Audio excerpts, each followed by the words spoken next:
Magandang hapon mga kauwas, mga kabendot, mga ka-DIY. So ayan, may pang-shipping tayo para bukas. Ito ay dadalhin sa Romblon, Santa Fe Romblon. Kay Mr. Neil Artesa. Salamat sir sa tiwala. So ayan, magte-testing tayo ngayon. Unahin natin ang piso tubig. Piso tubig, 10 segundo. So dyan po siya babagsak, sinahuda natin. Yung lakas po ng tubig ay nakabase sa supply nyo ng tubig kung gaano kalakas.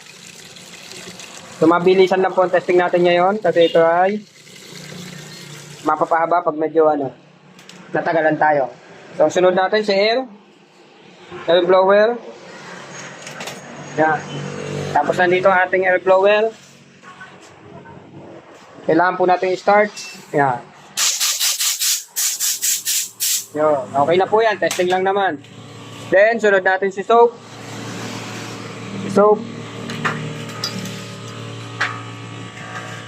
Again, kailangan natin i-start.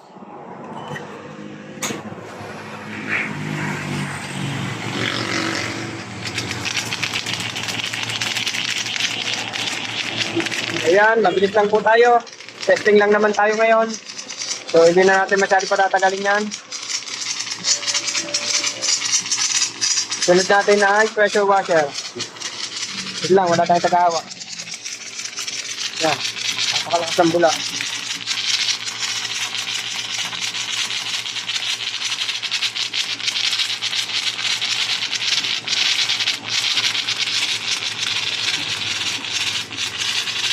Ayan, tapos ang oras. Testingin naman natin ang tubig. Medyo masikip po sa ating gawaan ngayon. Kasi may mga nakaline na pa tayong mga gawain ng mga pa-orders. Kaya medyo nahihirapan tayo mag-testing. Sunod natin po si tubig. Ayan.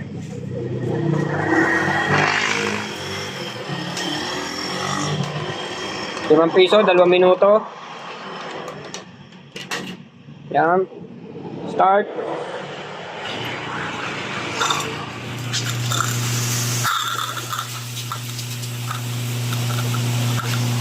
Submeter po yan.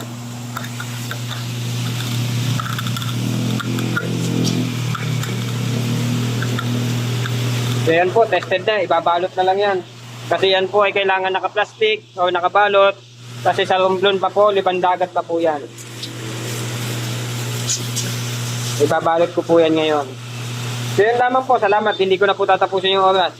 Salamat mga kalwas, mga kabendot, mga ka-DIY. Please like, subscribe, and click the bell. Thank you.